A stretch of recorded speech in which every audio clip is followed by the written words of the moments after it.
Hello everyone.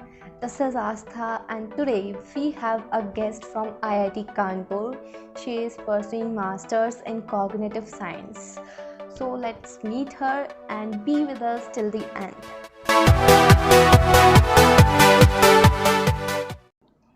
Okay, so hi, welcome to the channel. How's you doing? Hi, I'm good. How are you? Fine too. So first of all, would you briefly tell us about yourself? Yeah, sure. So, my name is Sanika, and currently I'm doing Masters in Cognitive Science from IIT Kanpur. And I also have a small YouTube channel where I talk about studying and productivity and my college life and also cognitive science. So, if you're interested in any of that, you can check it out. So, how was your experience in this lockdown?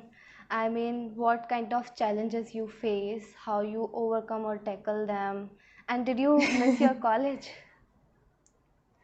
Oh my God, I think I'm going to rant about this for an hour straight, Asta. So obviously, like nobody's having fun in the lockdown per se, Yeah. and same with me, but I will still say that I was luckier than most, in the sense that people around me they contracted the virus, but thankfully nobody was critically affected by it. And also, since my parents are doctors, it falls under essential services, so we did not have any like monetary issues or anything. And just these two things actually make me luckier than many people in our country. So in front of these two things, like all the other problems are pretty small.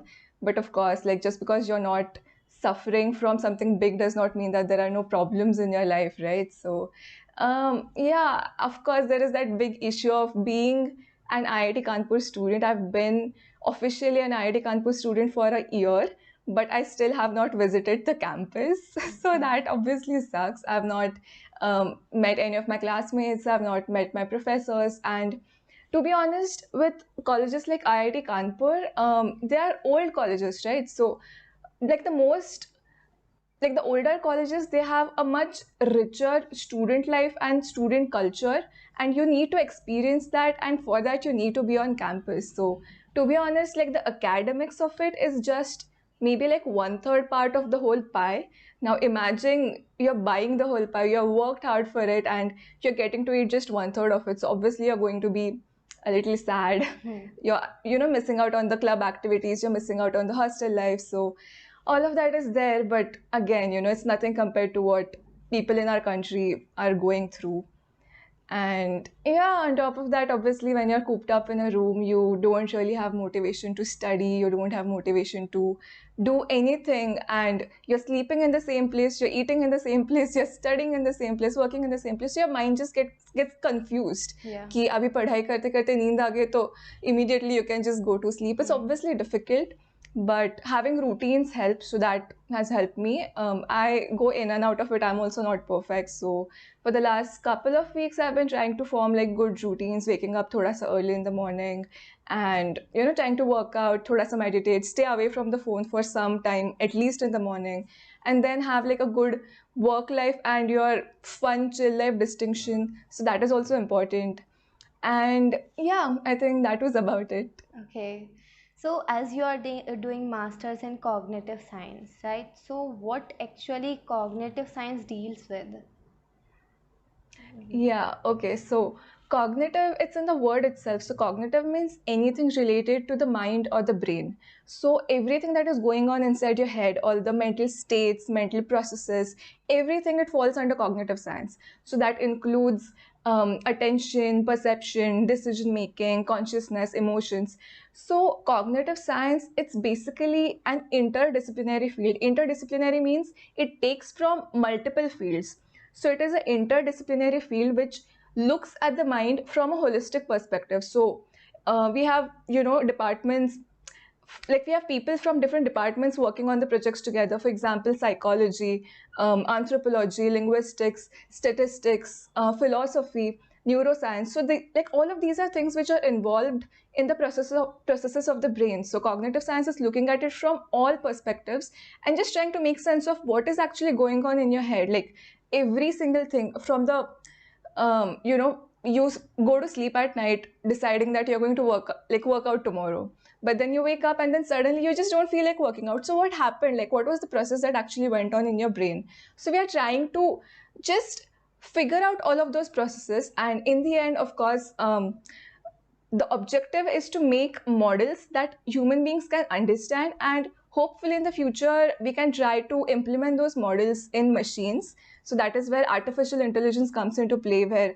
we are trying to copy how the human brain works, and we are trying to replicate that in machines. So yeah, cognitive science basically is everything related with the brain. Okay. So what eligibilities we need to get masters in cognitive science?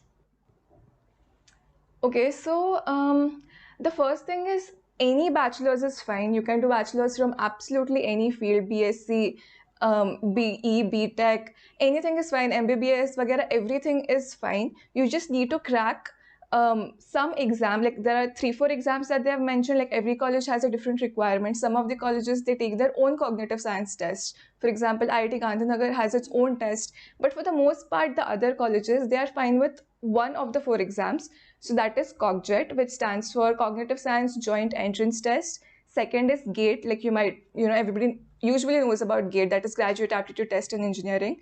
Then there's JRF and NET, and some colleges also consider CSIR, if I'm not wrong. So these are the 4-5 exams that you need to appear to.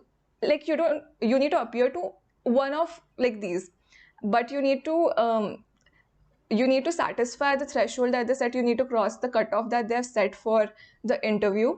And at the same time, any bachelor's is fine, but I think there is always a criteria about some 60% score or 70% score. So depending on that, or there's a criteria for a CGPA. So depending on that, you need to qualify these 2 criteria. First is for any one of the exam, and second is for your percentage in your BTech, your bachelor's rather, sorry.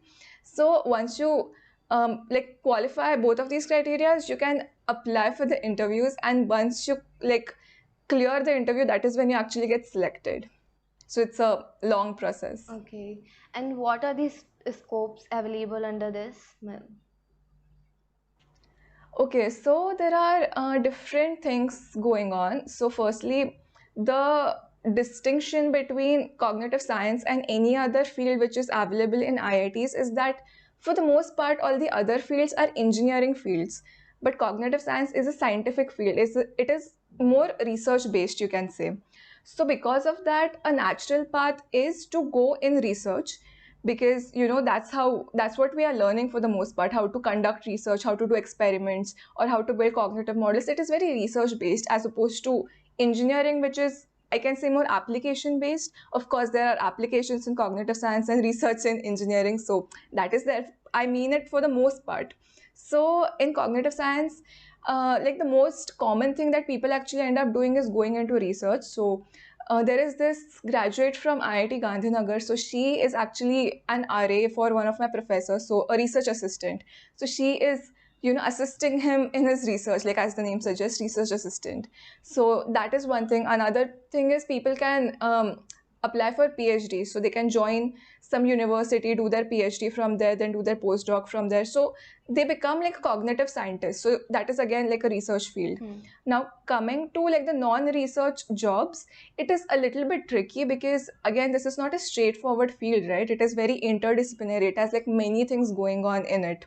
So of course, like since it's an IIT, you're always open to try out for profiles like software engineering and such. That is there, but technically cognitive science does not really give you the skills to become a software engineer. Now I come from a computer background, so I can become a software engineer from the campus placements, but for somebody coming from, say, psychology background, it will be difficult for them, because cognitive science is not giving them like the right skills. You can try it, because that's what many people nowadays are interested in. That's why I'm just putting it out there. But I would suggest rather that if you want to become a software engineer, then cognitive science may not be the field for you. Like instead of doing this, try to work on your skills for a couple of years and then try to get a job from somewhere else.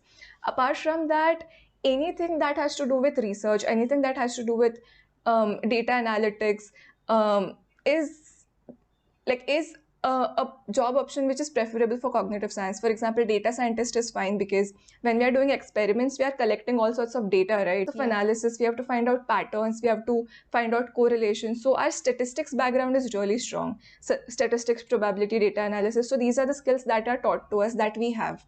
So data analysis is one option. Another option, which is like more niche down to cognitive science specifically, is behavior analyst. So behavior analyst, or you can also say market research analyst. So all the big companies, service companies as well as product companies, they always have like these departments which are only for market research. So for example, Google is launching some new product, so they want to see whether there is even like a necessity for this product in the market. Are people even interested in wanting something like this? Like, is it a requirement? And if there is a requirement, then what sort of profile should we target? Like, what kind of customers will be willing to buy something like this?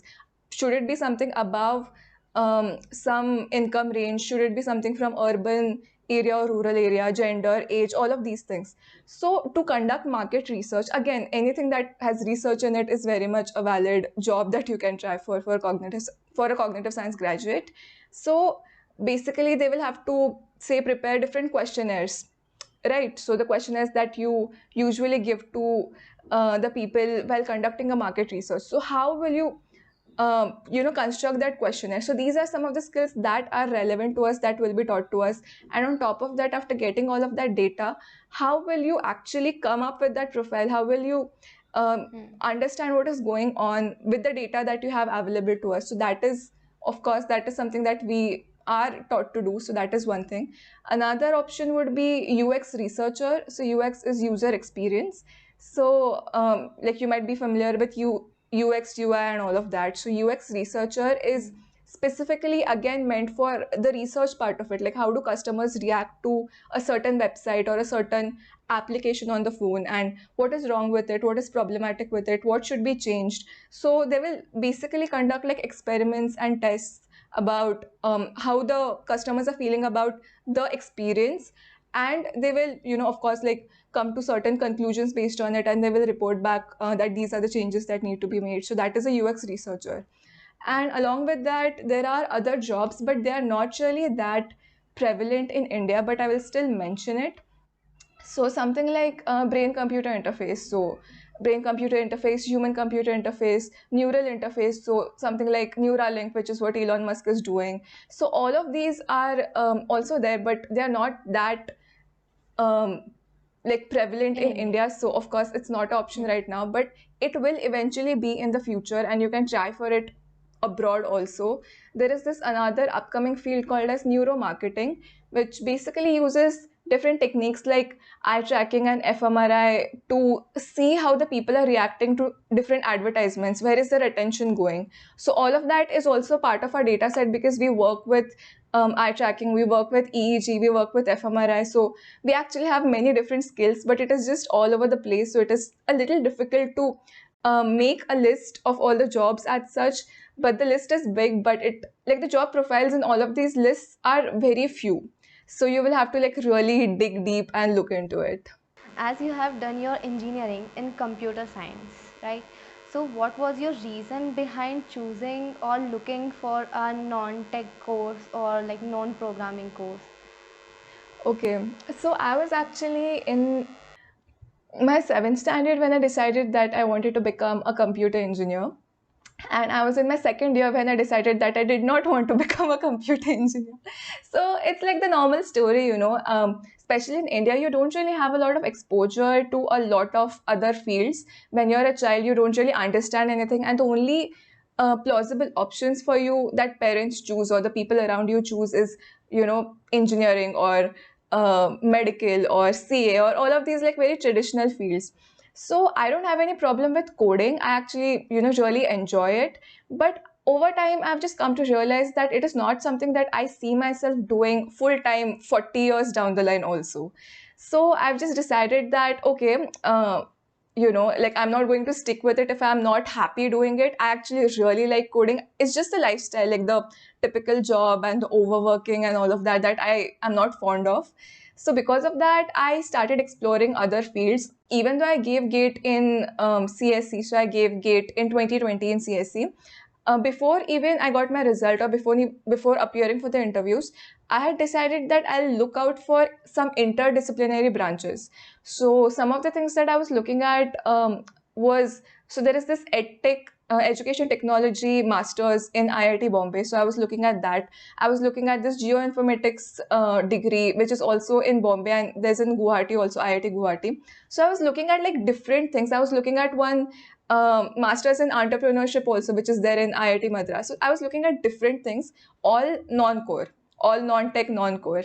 So while I was in that process, that was when I found cognitive science, and let me tell you, it was just love at first sight. I felt that this was what I was supposed to do, and I just found out about this degree like 2 days before the last date of the application. So I actually missed out on applying for IIT Delhi. I missed out on applying for IIT Gandhinagar. So I missed out on those opportunities, but luckily I applied for IIT Kanpur. And I actually had no hopes of getting selected, but I did get selected. And I think it was the right decision to make. And I'm just like pretty happy with it, because ultimately, even though you are good at something, it is not, if it is not making you happy ultimately, then there is no point in doing it, right? So this is something that makes me happy also, and I'm liking also. So I mean, I'm good at it also, and it makes me happy also. So that was the whole point of this whole conversion of the fields. As you are a YouTuber also, so is there any inspiration behind starting a YouTube channel? I mean, it's just a hobby or you have some goals with it? Yeah, so I'm really enjoying like the whole process of making videos, and I would not mind making it full time also, but I'm not like putting too much pressure on it ki I have to make this a full time job. If it happens, it will happen. I am not in any hurry. But my main reason of starting YouTube would be to just have a creative outlet. That is something which I had been contemplating for a long time, because firstly, I've always been a creative person. I used to, dance, and I used to go for drawing classes and all of that. I used to write stories and such. So that was always a part of me. But over the years, when you start growing up, you eventually start losing touch with your creative side. That's what I feel. So I wanted to try this new thing, and when I started, I had no idea, of course, of anything that I was doing. I had no idea how to edit videos. I had no idea how to talk, how to record. I had absolutely no idea.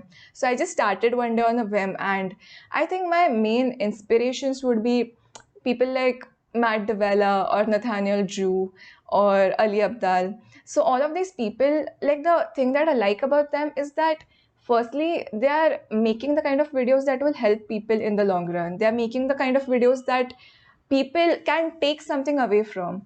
So they are not just making, I mean, there's nothing wrong with that, of course, but they are not just making vlogs or something that um, vlogs or beauty videos or fashion videos or something. There's nothing wrong with that. I'm not judging or anything. It's just that I like that about them, and that is what inspired me. And that is the kind of videos that I actually want to make. Like, people should be able to take something away from it.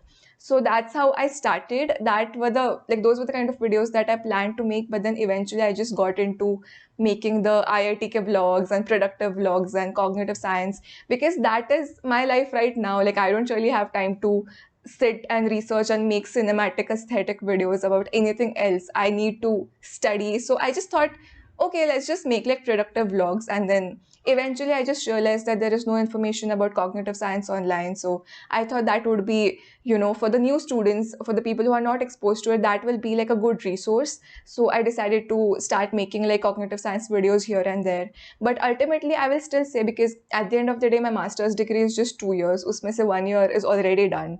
So I'm going to be an IITian for just one more year, one and a half, you can say. So I have to do something else also, right? Because I want that creative outlet to still be there. So ultimately, the aim is to make thoughtful videos about intentional living, about productivity, about mindset, life philosophy, just self-improvement, self-development stuff. Okay. Thank you. Thank you so much for coming. It was really a nice meeting you. Oh, thank you so much for having me. It was nice talking to you. Thanks for being us till the end. Hope you all liked the video, and yes, don't forget to share, subscribe, and put your reviews in the comment section. See you in the next video. Till then, tata, bye bye, take care, and yes, be safe.